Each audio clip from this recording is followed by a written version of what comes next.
Bismillahir Rahmanir Rahim. In the name of Allah, the gracious, ever merciful.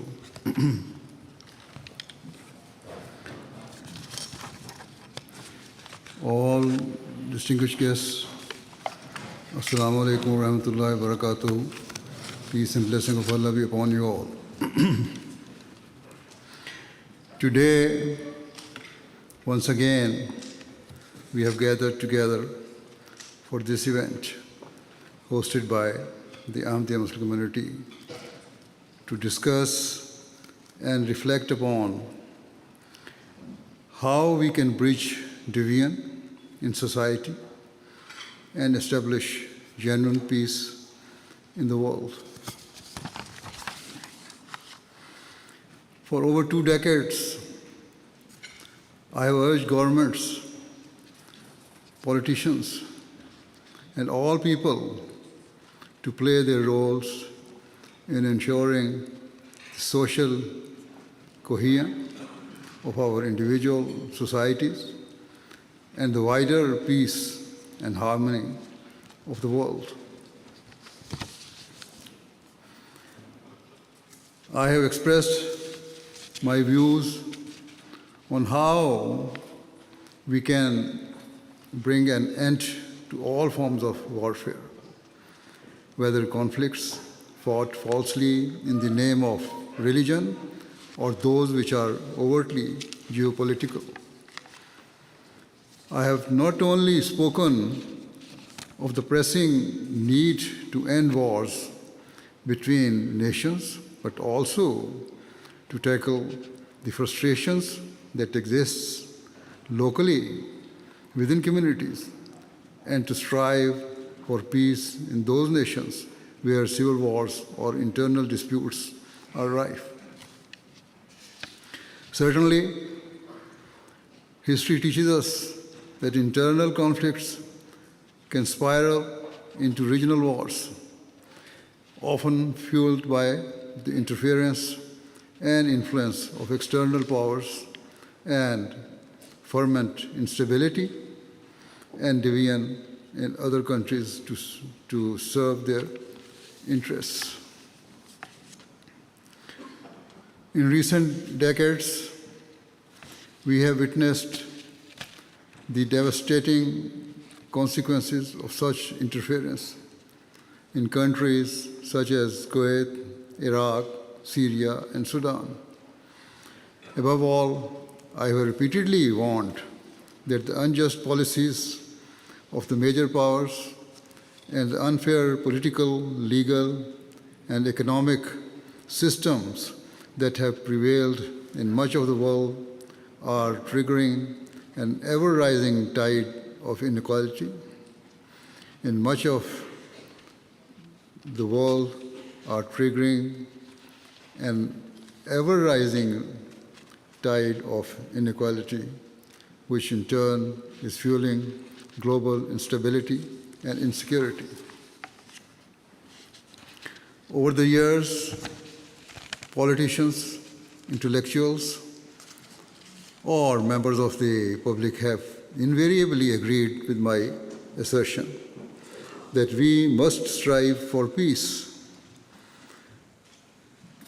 However, many also expressed their opinion, either directly or indirectly, that I was wrong to believe that existing conflicts could conceivably escalate into a global war and even trigger the use of nuclear weapons. Many considered this to be unnecessarily pessimistic. For a long time, even those intimately engaged in world affairs, such as politicians, foreign policy journalists, or analysts, did not agree with me, either due to their idealism and a desire to look at the world through rose-tinted glasses, or perhaps due to an incapability to learn lessons from history. They seemingly ignored the widening cracks that have been opening up in recent decades in international relations. Perhaps they simply did not wish to accept the reality of what was staring them in the face. As they say, ignorance is bliss. Yet, today, as wars rage here in Europe, the Middle East, and elsewhere, many of the same people are now raising the alarm, warning of a global war in which nuclear weapons could be used to wreak unimaginable devastation on the world. Despite this realization, many still seem unwilling to consider what must be done to end these conflicts and remain reluctant to hear the genuine voices for peace that exist in the world. Given this, as I thought about today's event, I wondered whether there was any point in us gathering here again. What benefit was there for us to speak about peace and justice if those with the power and ability to influence change were determined not to hear us? The stark reality is that even those institutions founded with the primary objective of maintaining the peace and security of the world are becoming increasingly irrelevant. For example, the United Nations has become a weak and almost powerless body where a few dominant nations wield all the power and easily override the views of the majority. Instead of deciding each issue based on its facts and merits, nations have formed alliances and vote according to their self-interests. Ultimately, critical decisions are made by a few privileged nations in whose hands rests the veto power. Instead of faithfully serving the cause of peace and justice, they wield their veto like a trump card wherever their narrow interests are threatened, irrespective of whether their decision shatters the peace and prosperity of other nations and leads to the death and destruction of scores of innocent people. Let it be clear, therefore, that where a veto power exists, the scales of justice can never be balanced. Nonetheless, despite these reservations, I realized that I must use this opportunity to speak because Islam teaches Muslims never to waver in the pursuit of peace. It teaches us to speak the truth so that when held accountable before Allah the Almighty, a believer can truthfully claim to have tried his utmost to save his creation from destruction.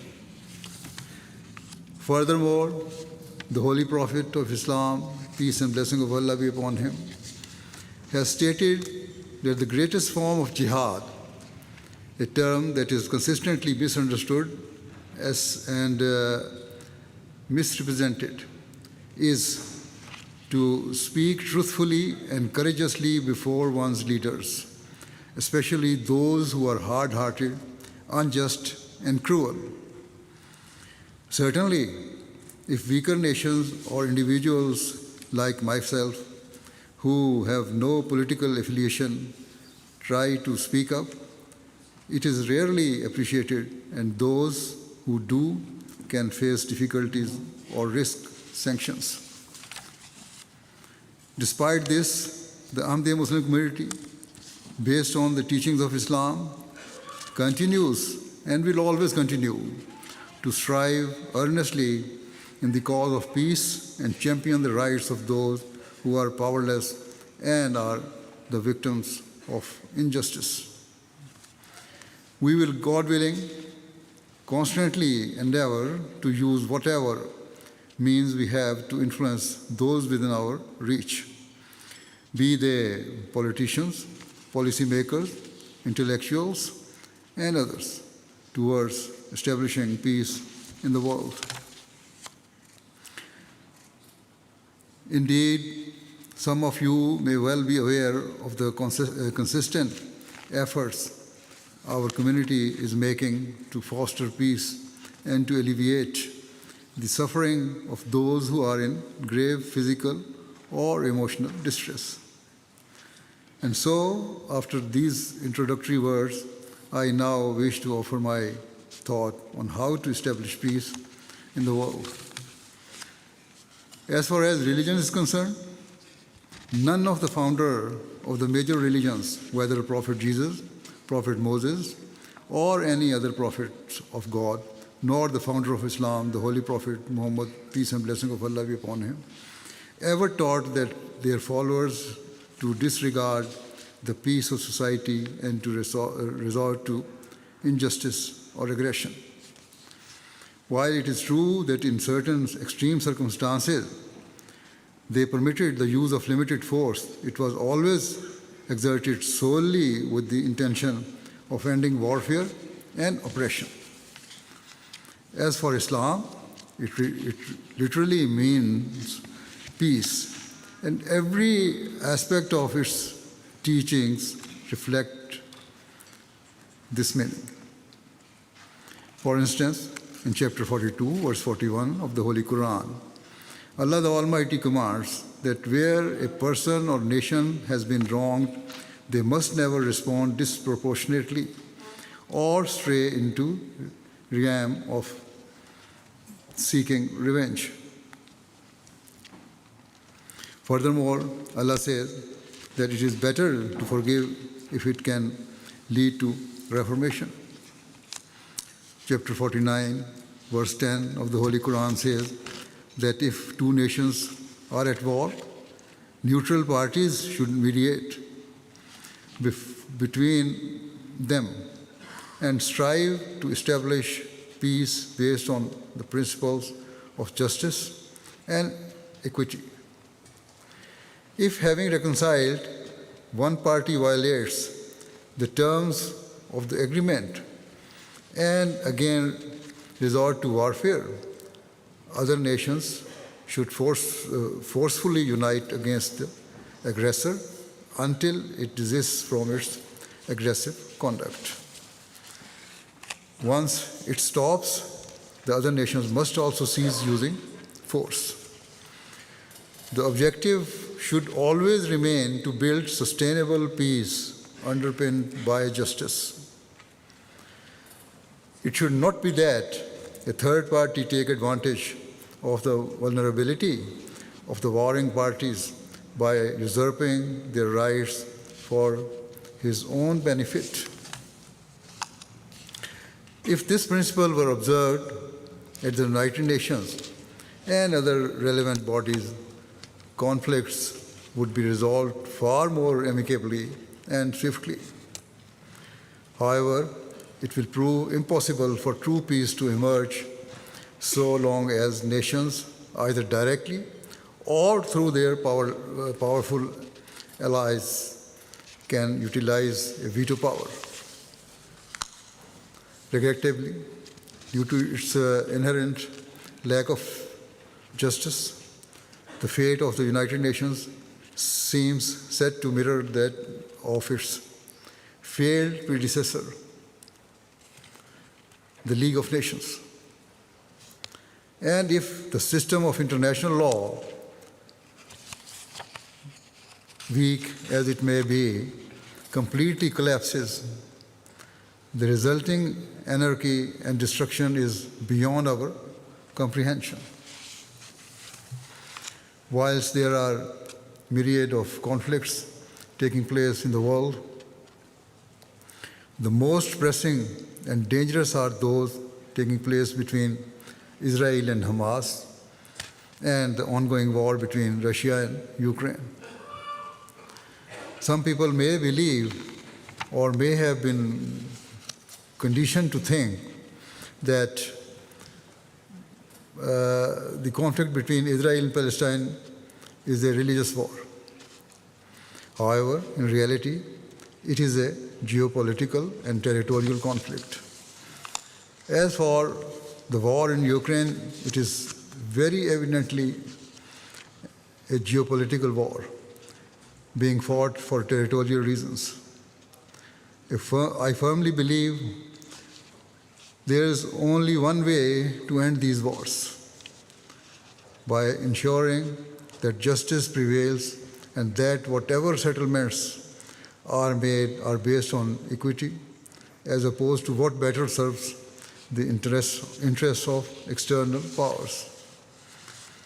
Otherwise, there is no benefit to the United Nations or international laws, and the only rule that shall hold weight will be the one that declares might is right. In terms of the Ukraine war, Russia has a veto power at the UN Security Council, whilst in effect Ukraine also has won by virtue of its alliance with those Western nations who have permanent membership of the Security Council. How can a settlement be agreed if both sides can effectively wield a veto? Why would either party be motivated to move even an inch if they know they can veto any deal not weighted entirely in their favor? As for what is happening in Gaza, though both the Israelis and the Palestinians have their supporters, the veto power has only been used in Israel's favor since the current war ignited several months ago. For example, in February, 13 out of 15 members of the UN Security Council voted in favor of an immediate ceasefire in Gaza, but the United Nations utilized its veto, United States utilized its veto power, and the resolution was defeated. How can peace be established where the majority view is so easily discarded?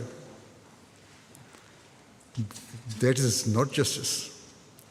Instead, it is a rejection of democracy and principle of equality. Contrary to these man-made laws, Islam's teachings emphasize justice to such a degree that chapter 5, verse 9 of the Holy Quran states that the enmity of any nation or people must never incite one to deviate from the path of justice and fairness. Manifesting such integrity is nearer to righteousness.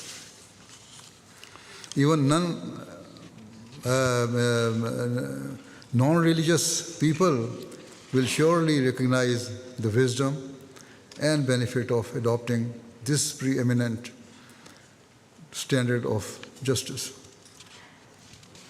At the same time, you may wonder why, if Islam's teachings are as I am describing, is it often alleged that Islam is an extremist religion. Indeed, this debate has come to the surface again in recent days due to inflammatory and misguided comments by certain politicians. In this regard, it should be categorically clear that the wars and battles fought by the Holy Prophet Muhammad, peace and blessing of Allah be upon him, and his rightly guided successors were entirely defensive. The Holy Quran permitted the Muslims to fight back only as a last resort after they had been mercilessly attacked by the opponents of Islam and been the victims of years of sustained persecution. This permission is enshrined in chapter 22, verse 40 of the Holy Quran, which states that those upon whom war is forced unjustly have a right to defend themselves because they have been wronged and are the victims of oppression and persecution. Moreover, the Holy Quran clarifies that permission to fight back was granted not just to defend Islam, but to defend all religions and to enshrine the principles of freedom of conscience and freedom of belief. Thus, in subsequent verse, Allah the Almighty states that if He did not stop those who transgress by means of others, then churches, synagogues, temples, mosques, and all other places of worship where the name of God is oft recited would be destroyed. Hence, Muslims are commanded to defend and protect all religions and places of worship rather than cause them any harm. Furthermore, wherever the conditions for defensive wars were met, the Muslim armies were governed by stringent rules of engagement given by the Holy Prophet of Islam, peace and blessing of Allah be upon him. Firstly, he stated that wars must never be fought to fulfill personal or vested interests, to conquer lands, or to establish supremacy over others. Rather, Muslims are only permitted to fight if war was waged upon them. In the event of war, other nations should unite to stop the aggressor.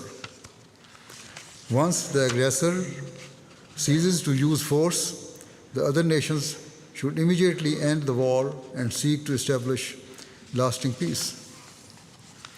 In addition, the Holy Prophet Muhammad, peace and blessing of Allah be upon him, strictly forbade targeting civilians, something all too common in the wars being fought in the modern world. Further, he instructed Muslims to ensure the scope of the war remained as limited as possible. All forms of escalation or expansion of the war, both in terms of territory and means, were to be avoided. Islam also teaches that unless one's opponent uses a place of worship as a military base, it is not permissible to violate the sanctity of a place of worship by fighting within it or even near it. It is strictly forbidden to knock down or desecrate the places of worship of your opponents. Further, the Holy Prophet Muhammad, peace and blessing of Allah be upon him, forbade the previously common practice of mutilating the bodies of enemy soldiers and instructed that their bodies were to be treated with care and respect. He also taught that no form of deception was permitted in warfare.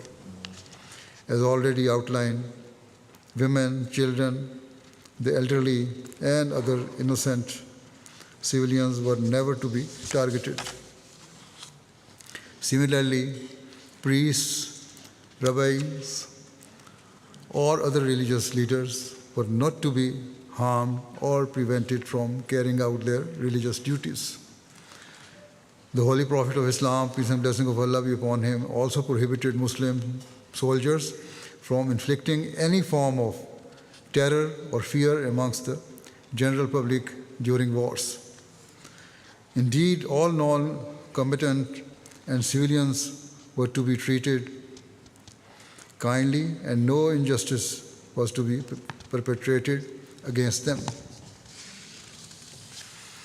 Furthermore, he instructed that Muslim armies should not make bases or camps in towns or areas where they would cause anxiety or discomfort to ordinary civilians. He stated that during battle, soldiers should not strike their opponents in the face and should cause them the least possible harm and distress. If prisoners of war were caught, they were not to be separated from their relatives if they too were imprisoned. Additionally, every effort was to be made to make prisoners of war comfortable to the extent that their comfort and needs were to be prioritized over those of the captor. If a Muslim was guilty of any form of cruelty or harshness towards a prisoner of war, they were to release him immediately to make amends. Another instruction of the Holy Prophet Muhammad, peace and blessing of Allah be upon him, was that the representatives or emissaries or other nations should be held in high esteem, of other nations should be held in high esteem, and any mistakes or discourtesies on their part ought to be ignored in the interest of peace and harmony. And so these are the basic Islamic rules of war, and the Holy Prophet, peace and blessing of Allah be upon him, said that if a Muslim violated these principles, it demonstrated that they were not fighting for justice. Instead, they were fighting to inflict cruelty and out of self-interest. Without a doubt, every Muslim nation and government must abide by these Islamic teachings.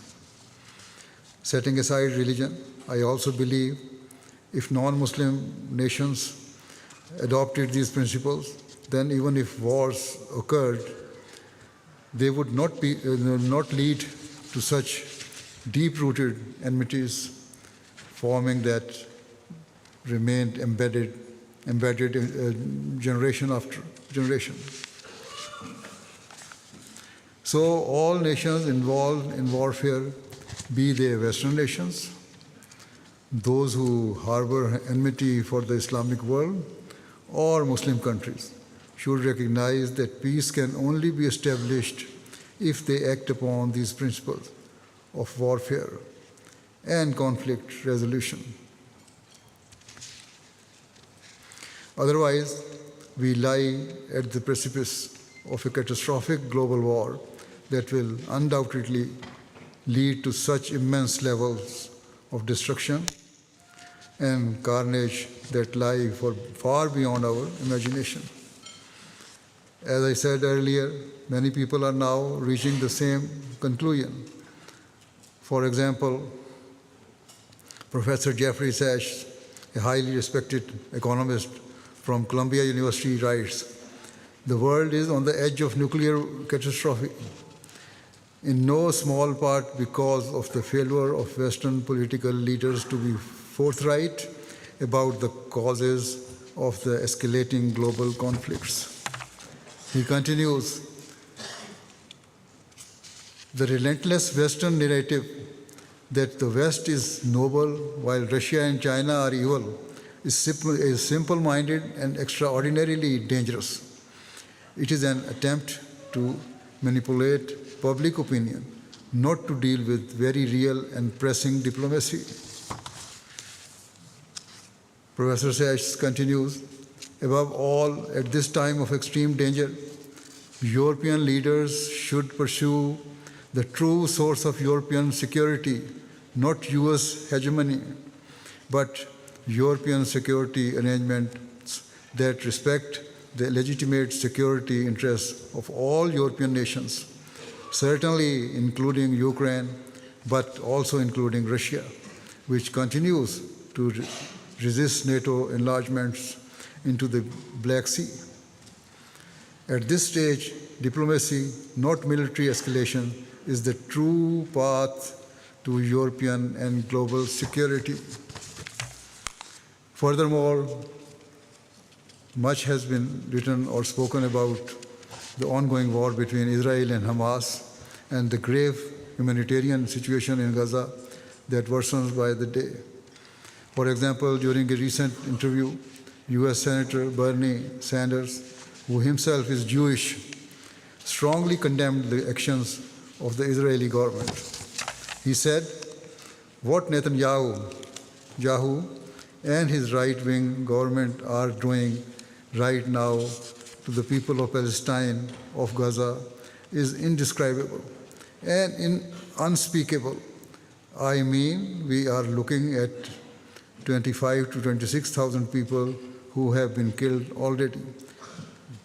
This was the figure when he wrote this or he interviewed. Now this figure has gone beyond this number. 2/3 of whom are women and children. 65,000 people have been wounded. We are looking at 70% of the housing units in Gaza have been damaged or destroyed. You are looking at 1.8 million people pushed out of their homes. God knows where they are going. Senator Sanders continued by saying, "Right now, and I hope everybody hears this, you are looking at the possibility of hundreds of thousands of children starving to death. And we in the United States, through our financial support of Israel, are complicit in what is happening. And I will be damned if I am going to give another nickel to the Netanyahu government in order to continue this war against the Palestinian people." Asked if and how a settlement could be reached in the Middle East, Senator Sanders said, "The history of the region is terrible. It deals with the Holocaust, 6 million Jews. It deals with the displacement of hundreds of thousands of Palestinians from their homes. But at the end of the day, the Palestinian people are entitled to a homeland of their own, so we are talking about a two-state solution." In addition to the two people I have quoted, many other commentators are now reaching the same conclusion about the critical state of the world I have long warned of. I take no satisfaction in this. Rather, with all my heart, I hope and pray that before it is too late, the world comes to its senses and brings an end to the brutalities and wars taking place in the world. Certainly, it is my opinion that there should be a full ceasefire between Israel and Hamas or Palestine, and also in the war between Russia and Ukraine. Thereafter, instead of inciting their respective allies towards further warfare, all members of the international community should prioritize ensuring relief effort or stepped up to help those in desperate need and focus on bringing about a lasting and peaceful settlement. If instead we stand by and let these wars escalate further, countless more innocent lives will be lost. And surely history will judge us with contempt as the author of our own destruction and misery. And so, in conclusion, if we wish to save our future generation from being born with the ill effects of radiation caused by nuclear warfare and desire to save them from deprivation and desperation, and if we wish to save ourselves from their curses and laments, from their curses and laments, we must act with urgency and wisdom. Political leaders and those who have access to policymakers must take a long-term view of what is in the best interest of mankind, rather than being blinded by selfish desires to assert their superiority over others. We must all come together, setting aside national, political, and other vested interests for the greater good of humanity, and to ensure that we leave behind a prosperous world for our future generations.